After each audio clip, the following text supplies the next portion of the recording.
Hi friends, continuation the video. Venkateswara Swamy గానామృతం. ఆవు స్వామికి క్షీరములిచ్చుట. మందతో కలిసి మేతకు వెళ్ళి శ్రీహరిచెంతకు తాజేరి క్షీరధారలను పుట్టలో వదిలి స్వామి ఆకలి తీర్చెనుగా.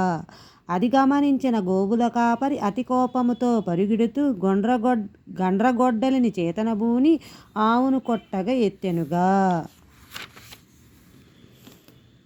అది గమనించిన శ్రీ మహావిష్ణువు ఆవుకు అడ్డుగా తానిలిచే గొడ్డలి వ్రేటు తలపై పడగా నెత్తుటి దారతో తడిచెనుగా. అది చూచిన గోమాతపుడు చోళరాజు కడకే తెంచి కన్నుల వెంట నీరు కారగా దీనవదనముతో నిలుచుండే. ఎన్నడు చూడని వింతను చూసి ఆశ్చర్యమునే పొందెనుగా.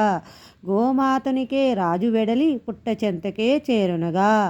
చోళరాజునకు విష్ణుమూర్తి శాపమిచ్చుట.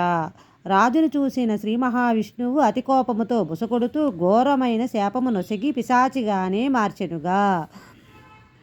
పవిత్రమూర్తి పతిత పావన, ఏ పాపము నీ నెరగనుగా, శాపము బాపి క్షమించమంటూ స్వామి పదములే పట్టెనుగా. కరుణామయుడు నారాయణుడు చోళరాజుని క్షమించి శాపము బాప మదినించి మార్గము తానే తెలిపెనుగా. ఈ శరీరము వదిలిన పిదప చోళరా వంశమున జన్మించి ఆకాశరాజు నామము దాల్చి రాజ్యపాలనే చేసెదవు. పద్మావతిని బిడ్డగా పొంది కన్యాదానము నాకే చేసియు. వజ్రకిరీటము శిరసును దాల్చగా శాపము తొలగును తక్షణమే. అంధుడు అయిన గోపబాలుడు స్వామి పదముల చెంతకు చేర నా శిలా రూపము వెలిసిన వెంటనే నీ కనుచూపు వచ్చునులే.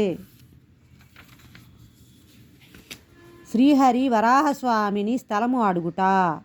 శ్రీ మహావిష్ణువు అచ్చటి నుండి బయలుదేరి వెళ్ళెనుగా. వరాహస్వామి పర్ణశాలకే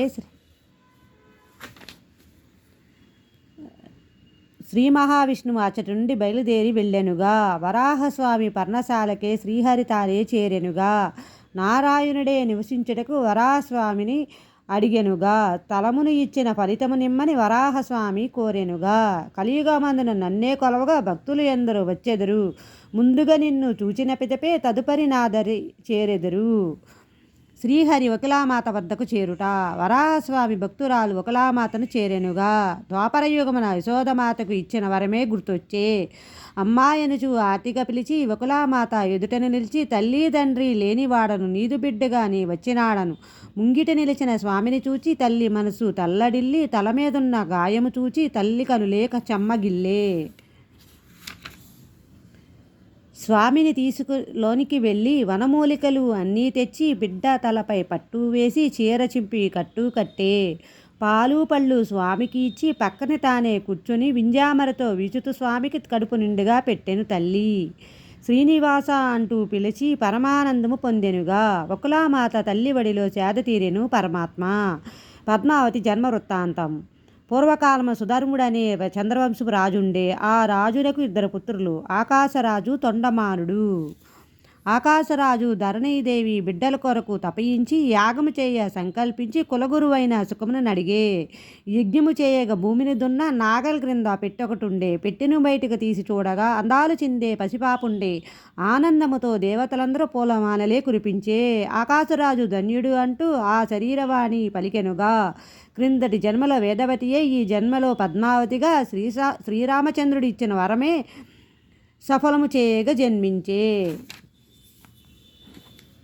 పండితులంతా వచ్చి పాపకు నామకరణం చేసెనుగా. శుభగడియలనే చూసి వారు పద్మావతి అని పిలిచెనుగా. శుక్లపక్షపు చంద్రునిలాగా దినదిన ప్రకాశవంతముగా చక్కని తోటలో పువ్వులాగా అల్లారు ముద్దుగా పెరగసాగే. 5వ ఏటని విప్రుల చేత అక్షరాభ్యాసం చేసెనుగా. గురువుల వద్ద విద్యలు నేర్చి పద్మావతియే పెరిగనుగా. యుక్త వయసు వచ్చిన కన్య గౌరీ పూజలు చేసెనుగా. చెలికత్తెలతో ఆటలు ఆడుచూ ఆనందముగా ఉండెనుగా. Continues the next video.